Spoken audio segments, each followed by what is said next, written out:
Hey guys, Captain Kam here, Ryu-Kin Fishing Charters.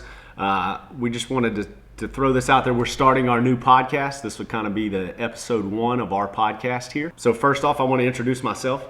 I started fishing here in Okinawa about 10 years ago. The fishing here is absolutely outstanding. So a few years ago, I decided to split off from the outfit that I was with and start my own, which is what you see now, Ryu-Kin Fishing Charters. It has expanded operations into a full-blown tackle shop here in Okinawa, Japan. I've got along with me here today for the podcast, the staff that works with me here in our tackle shop. I've got our pro shop manager here, Devin. Devin, go ahead and introduce yourself right quick. Yeah, I'm Devin. I manage the pro shop side of things, so the rods, the lures. So yeah, you come in, need something done. I could make a hook set up a new lure, change the skirts if you need, Spool up your reels. Yep. Spool up reels. Get you all set up. And then on the charter side of the house, we got Weston, who's our charter manager here at Ryu-Kin. Weston, go ahead and introduce yourself. Hey everyone, I'm Weston. I'm the brains of the operation. So if you ever write the page or you come into the store, like you're probably going to be talking to me, I'll set you up if you want to go out on a charter. Mm-hmm. And I take care of everything we basically need to do. Yep, cool. So just to kind of give you all a rundown of what we do for those of you who are not familiar with our charter operation here. So we offer several different charter types here. We offer offshore, which is our actual bread and butter, is our offshore payao charters. For those of you not familiar, payao it's a fad everywhere else in the world is what they call it. We do that and we target the pelagic species that are in season at that time. We also do inshore charters for children, inshore charters for adults, and we're about to spit out and produce our night charters here in the near future for big tuna and whatnot. We're in one of the greatest fisheries in the world. That's one of the reasons we're trying to promote Okinawa and promote what we do here. It's a hidden gem in the Pacific. The fishery here is outstanding, and we're just trying to promote that and everything. So any type of charter, we do custom charters for private groups and whatnot. So we'll do anything that you want to do, and we can cover anything from inshore to offshore. There's really not much that we can't do here at Ryu-Kin Fishing Charters. There are a couple other outfits here. A lot of the Japanese captains do their own charters and whatnot. We specifically cater to the American clientele that's here, but we also are open and do charters for the local population as well as the tourists that we get here in Okinawa. So again, just endless opportunities to get you out on the water. We would love to get you out on the water. Come out and check us out. Check out our page and check out our charter options and find one that fits you there. So we're each week we're going to try to discuss some topics and whatnot that are affecting us here, maybe affecting the fishing industry across the board. Our goal is to maintain a podcast here that caters to us, the fishing industry, and our partners and friends around the globe that do what we do. The folks that are in the fishing business are in the fishing business because they love it. And so we're going to kind of talk about it. One of the obvious topics right now that we're experiencing across the globe is COVID-19, right? So I don't think there's anybody that's remotely not being affected by the coronavirus. First and foremost, I hope all of you are staying safe out there and doing what's right to take care of your families. I hope you're all doing well and staying safe and being healthy. But the topic we actually want to talk about for COVID-19 is one that's not necessarily affecting us so much here in our operation, but it's affecting a lot of our friends and families across the globe, specifically Hawaii. We've got a lot of counterparts in Hawaii that are getting beat up right now. So we're going to discuss the topic of reschedule over refund. All right, Weston, I'm going to get you involved in this one, right? Because you're my charter guy, right?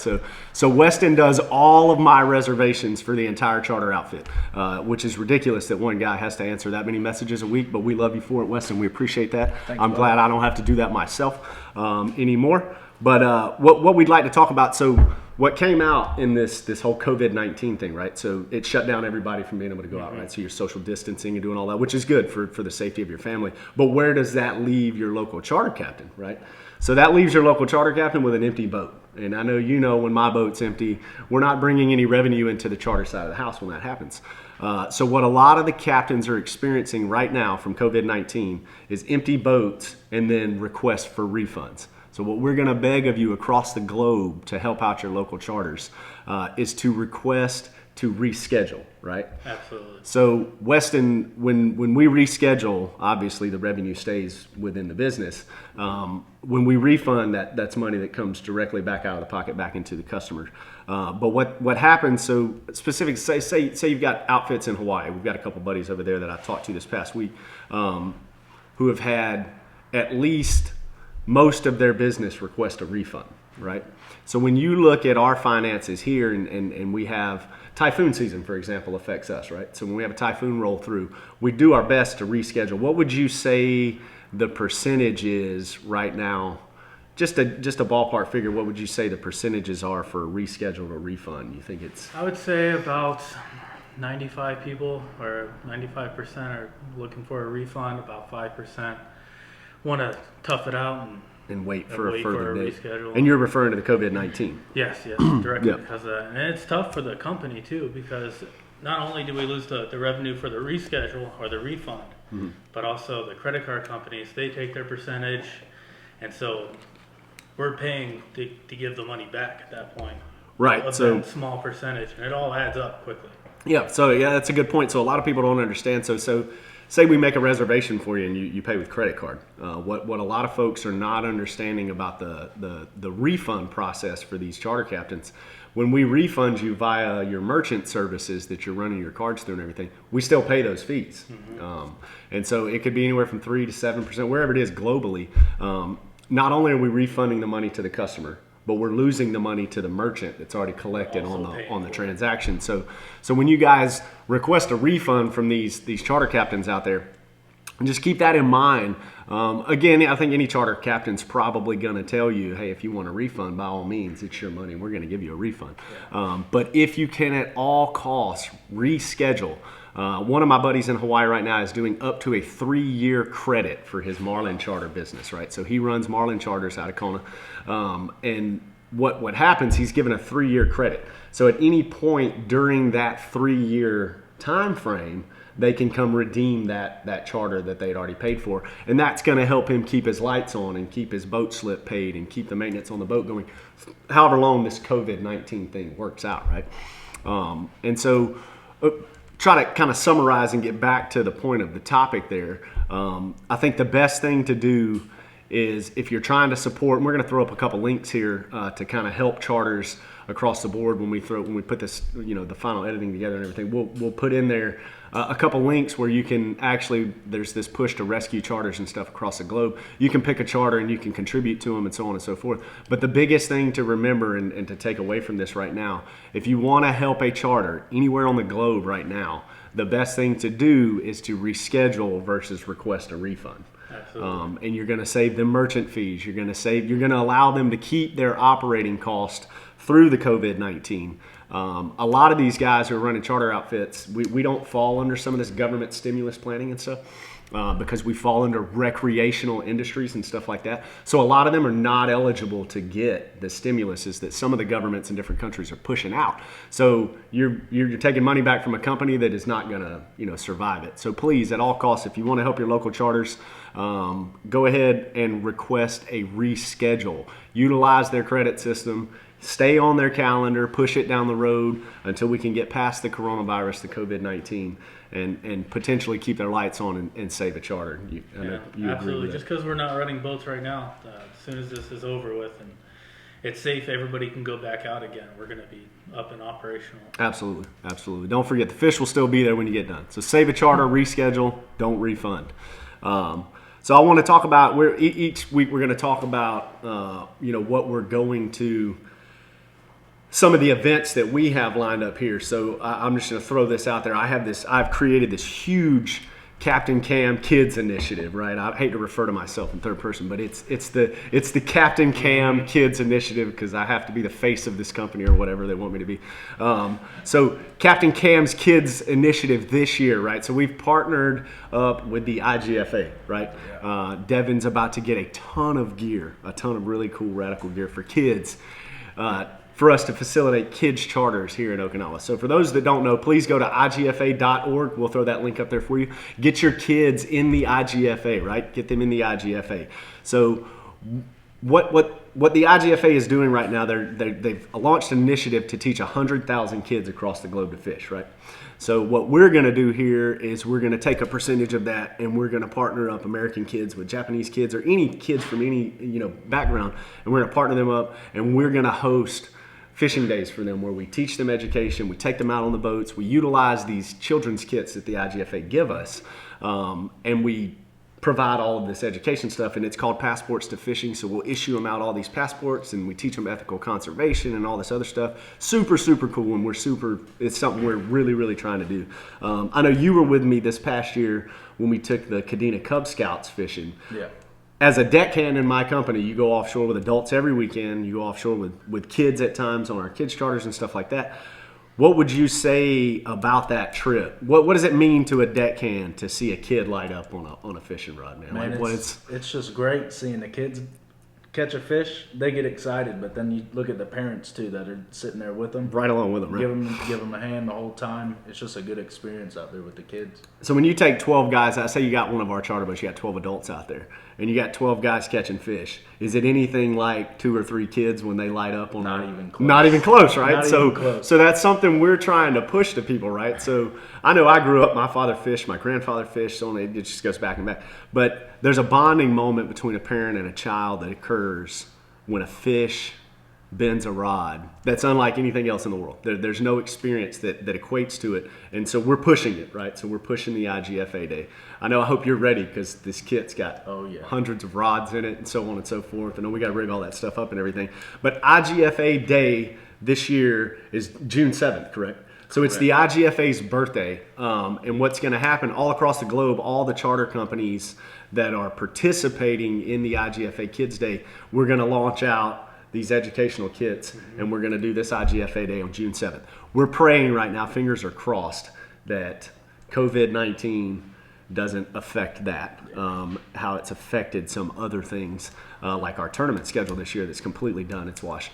But we're hoping and praying that all of this kind of subsides. One, we're never going to take children out into an unsafe environment. If it's not safe for the kids to come out and do IGFA Day, we'll get guidance from the IGFA, and we'll push it down the road if we need to. We're not quitting it. We're doing kids fishing. We're just going to move it down the road. So mark that on your calendars. If you are here on Okinawa and you have a child of any age, please check out IGFA.org. Get them a youth membership. That's how the IGFA survives, is through their memberships and donations and stuff. It's not for profit. So get them a youth membership. Get them enrolled in the educational module. So the educational module is super easy, and it's something that a parent or a mentor, a guardian, anyone can do with a child. And it's going to teach them the basic conservation and stuff, and gives them a foundation of what we're going to take them and teach them, the day prior and the day of our IGFA Kids Day.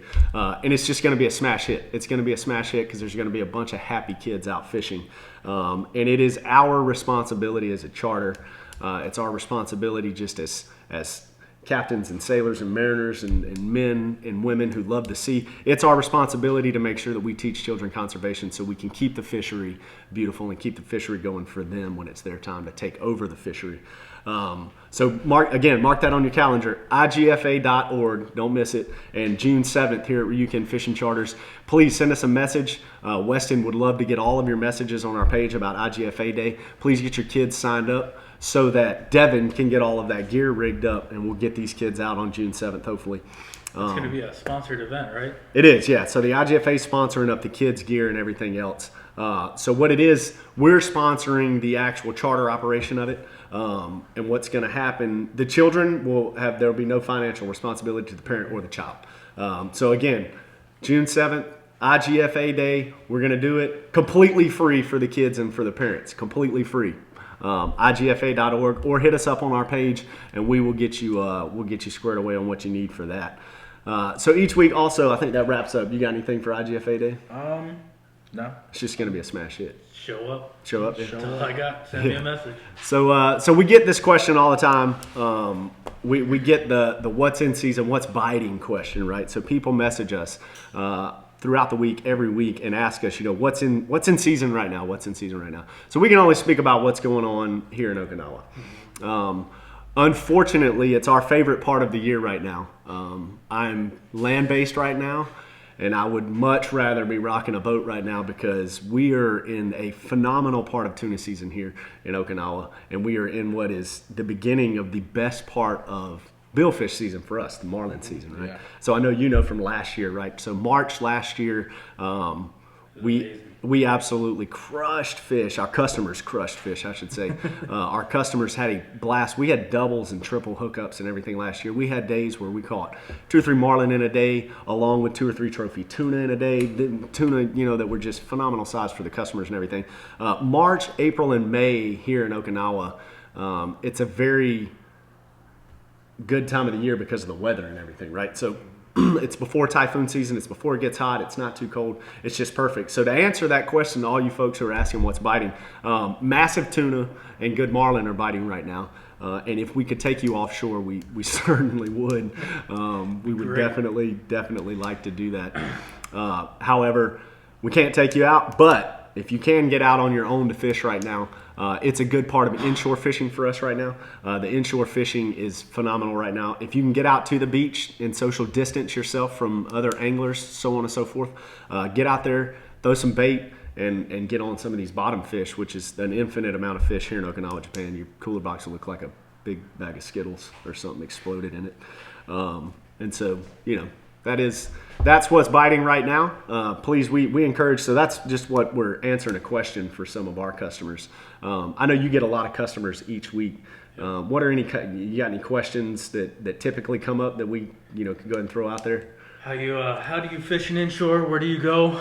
So so we'll try to focus each week on our podcast. If you all will just engage with us, shoot us some comments, drop some comments when you see the podcast, ask that question, what's biting, what are you using?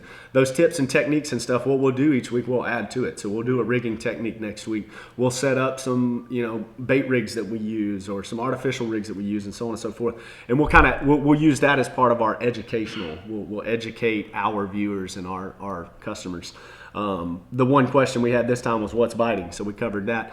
So shoot us your questions, please. When you watch the podcast or you're listening or wherever you're at, just ask us that question. Shoot Weston a message here on the page to add to all his other messages and ask him, hey, what are Cam and the deckhands catching right now? What is this guy catching on this boat? And what are they using? And then we'll go ahead and we'll feed those questions into the next podcast. And we'll answer them for you. And we'll have some rigs set up. We'll get Devin here to rig up some if we're doing live baiting or something like that, we'll get them rigged up. We'll kind of do an educational video for you or add it to the podcast. Show you what kind of jigs we're catching right now. And we'll add that to it just to keep you in the loop. I think we're also going to add the weekly fish counts. We got a push from some of our Okie Life brothers to add a weekly, fish count and everything to it. Are we gonna add the deckhands on there? So we are, just to keep it competitive, because it's not a competition, but it's a competition at my shop. At my shop, Always it's a competition.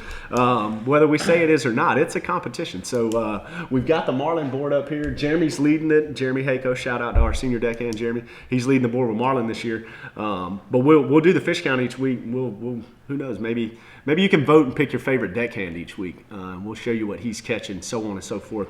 And you can give a shout out to the guy that took you fishing that you love fishing with, and we'll get him covered up in here and get him showing you what rigs he's using, so on and so forth. So this week we're going to feature one of the things we do in our shop. So Devin being our in-house rod builder, Devin came on and just took a liking to the rod building that was going on in the shop, and then just took it to the next level. Devin's over here doing like 23 wrap threads and all this other crazy stuff. He's threading people's names into rods and stuff. Things he's far surpassed what I could teach him to do. But one of the things we wanted to talk about, so we got a lot of customers who come in and we repair their rods and stuff. And sometimes, granted, you get rods sometimes from time to time that are just unrepairable. Like you can't. There's something wrong. Like what's something that's completely unrepairable? A rod broken just about at the base. Just okay. You can't really do nothing. So above the reel seat, below the first guide, full break. So Devin gets mostly my rods. Devin gets rods that are broken completely in half. So what we're going to talk about is one of the things that we recommend to folks out there. If you're anywhere in the world, go to your local tackle shop, or kind of do it yourself. We throw up videos, and we're going to continue to throw up videos of what we do on our rod table over here. But one of the things Devin's been doing, and then I'm going to turn it over to you on kind of how you're doing it. One of the things Devin's been doing, we're huge on environmental stuff here in Okinawa. I'm guilty. I'm a hippie. I pull trash out of the ocean all the time. I love it. I don't throw trash in the ocean. But one of the things we're doing, we're reutilizing or recycling old rods. So if you got a trolling rod or you've got a good-sized boat rod, anything that's a decent size, what we're doing, if the rod is completely broken in half, and I'm sure there's tackle shops all over the world doing this. We didn't create this. We're not staking claim to this. It's just something we're doing we want to bring to light. What we've been doing is taking that completely broken rod, breaking it down, you're pulling off all the components, and what are you doing with it? So I strip the rod down, kind of start from scratch, and from there I kind of get an idea of if I'm going to wrap the rod or are we going to marble the rod, or what's left of the rod at that point. Find the gaff, the actual hook itself, see if we can't seat it in there. If not, find a way to. Other than that, we'll just wrap it. I can weave. Trying to learn new techniques each week. So right now I'm trying to learn how to weave, starting with letters, and soon I'm moving to pictures. So say you wanted a picture of a tuna on there, try to learn how to weave in a tuna. Something like that. Weaves, no decals. Yeah, no decals, no stickers. I'm trying to no decals. Dev's all thread. He's all thread. Custom thread work. But, so essentially, though, what you're doing, though, you're reutilizing. Say you got a full fiberglass trolling rod, it's broken in half, right? You're chopping that down, making it whatever length that customer per se, or that deckhand, which is what a few of them have been built for, and you're reutilizing it to make a gaff. All right. So what would be trash fiberglass or fiberglass graphite composite, whatever your rod's made out of, at this point, if you're making a gaff out of it, doesn't matter, and you're repurposing it and making a gaff. Sometimes you've even kept the EVA foam on it that was on it, that was on the fore-end grip of the rod anyways. Sometimes it's just easier to keep some of that some stuff of the on. Yeah, some of the components that are on there. Got a nice grip handle to it, keep it, take everything else off. Yeah, so and I bring that subject up because Dev gets a lot of requests for custom rod work or custom gaff work. And what we're doing versus having somebody buy these, and again, I'm not trying to take you away from purchasing merchandise from your favorite gaff blank builder. If you want a custom blank, go out and buy one. But for us, we gaff a lot of fish, and these recycled, reutilized blanks are phenomenal gaffs. It may have ended its life as a fishing rod, but it just started its life as a gaff. And you can take that rod, what Devin's doing, and you can customize that rod all the way out. And make it a custom gaff, and then we just pair it up with whatever 3-inch, 4-inch gaff hooks, so on and so forth. And the customers have loved them so far. The deckhands have loved them so far. And I'm probably going to throw a couple your way that are my rods. So I've enjoyed making them. You think you could do thread weave my name in cursive in there? All right, cool. I appreciate it. So learn that first. Yeah, I can like 23 different colors would be good. I like rainbow, like this skirt. You know what I mean? You can rainbow it. Okay, cool. So speaking of this skirt, we're going to do a featured product. And our featured product this week, I want everybody to kind of pay attention to, especially if you're here in Okinawa. But we ship globally, so it doesn't matter. Weston takes care of all of our global international shipping. It's the beast that he doesn't like to maintain, but he has to. So we're going to feature a lure maker who's here in Okinawa, Japan. So we were blessed this past year to network and make some acquaintances with some really important people here in the fishing scene here. And then we built kind of friendships that have just turned into just absolute awesome relationships with guys here. We kind of fall into the community here as foreigners, so sometimes it's tough for us. But this guy specifically, Miyagi-san, is just an unbelievable guy. So he owns a company. He's the lure maker for KZK lures, the lures that you see in front of us here. He makes offshore trolling lures. He makes a variety of different ones. Each one is handmade.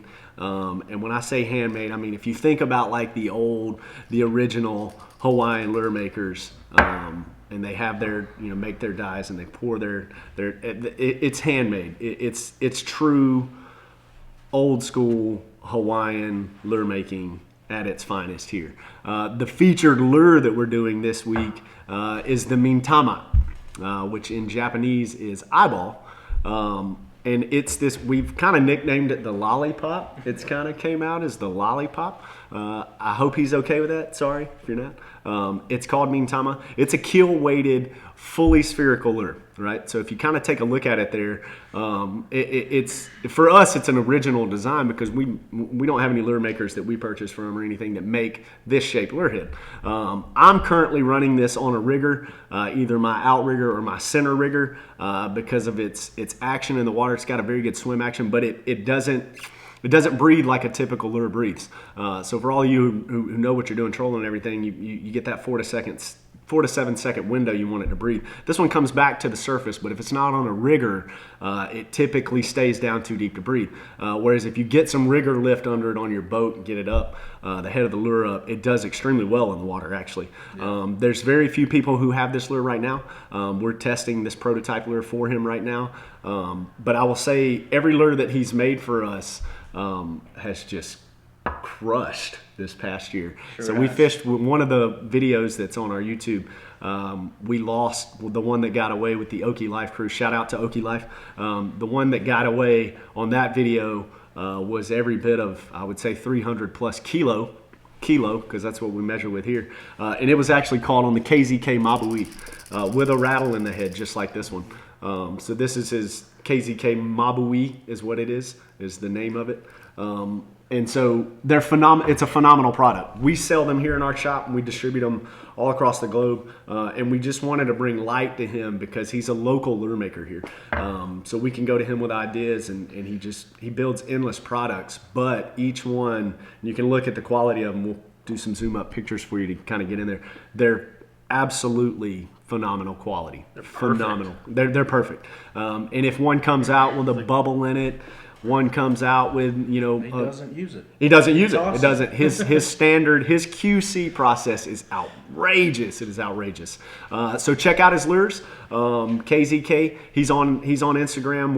We'll shoot a link up there. The new Mintama. We'll get you some videos of it in action, getting on some marlin. If you have any questions about the KZK lineup and what he offers, please message the page, shoot it out to us. We're his distributor here, and we would be glad to pair you up and get you into the KZK action. KZK is crazy K is what it should be called.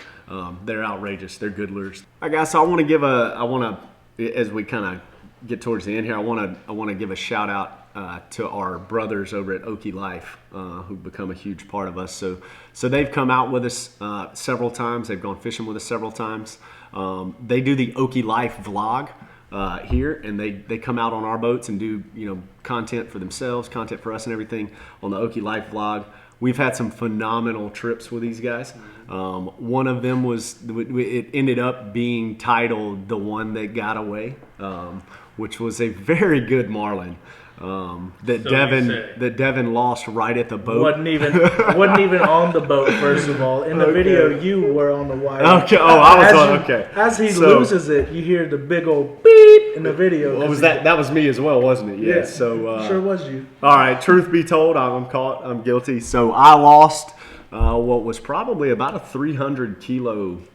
I don't know if it was 300 kilo. We won't put a weight on it. It was definitely the season's best. Hands down. Like it was hands down the season's best. And I lost it on the wire. It's gone. And it took a rattle Mabui lure with it. And a lot of heartache as well. I had to go to the front of the boat. That was one of those days where you hang your feet off the front of the boat and you just let the ocean wash it all away. And so that trip led into their next vlog. And then the next vlog, our senior deckhand, it was Jeremy, right? Jeremy Hayco took them on their second trip. They had an outstanding trip. They caught some really good tuna, and then the video that came out of that was some great video. Oh, that video was awesome. I think to date that's probably our best video for us at least. And Jeremy did a great job with them, put them on fish, kept them on fish. It was Quentin from Oki Life that caught a really good tuna. That was a decent tuna. Yeah, super good tuna. So they've launched. They've got some. Show you some of their. Check them out. We'll drop the link for you. But they've got all their new merchandise out. So check out their merch and their product at Oki Life. They will continue to come out with us. We're going to get them in on different types of charters. We're going to get them in just involved in everything, man. We love what they're doing. Check them out. Subscribe to all their stuff too. They're great guys. We love having them and love the friendship that's going to continue with those guys. Also, in speaking of merchandise, so soon to come, we're actually going to launch our merchandise through our e-commerce and whatnot. So just kind of stay tuned for all that stuff that's coming in the future. But go ahead and pick you up an Okie Life shirt now to rock here in Okinawa. Guys, I just want to say thank you. I appreciate you guys coming in today for us. You'll probably be in the next one too. I work here, Yeah. so I'll probably be here. So you'll probably be in here. Shout out to our friends back in the States. Everybody truly do be safe during these times. Check out Fly Navarro's No BS World Tour from his living room to his kitchen, because that's as far as he's traveling right now. And stay safe out there. Take care of your families, and as soon as we can get you back out on the water, we will get you back out on the water. In the meantime, stay tuned for the podcast and any videos that we're going to release. And in those podcasts, shoot us some questions, shoot us some comments, things you want us to talk about in the fishing industry or just in general in fishing. Doesn't matter what language it is. I'm a firm believer fish language is its own language. So shoot us from all over the world. Let us know whatever you want us to do. So again, appreciate it, guys. And that's a wrap. See you guys next time. Thanks.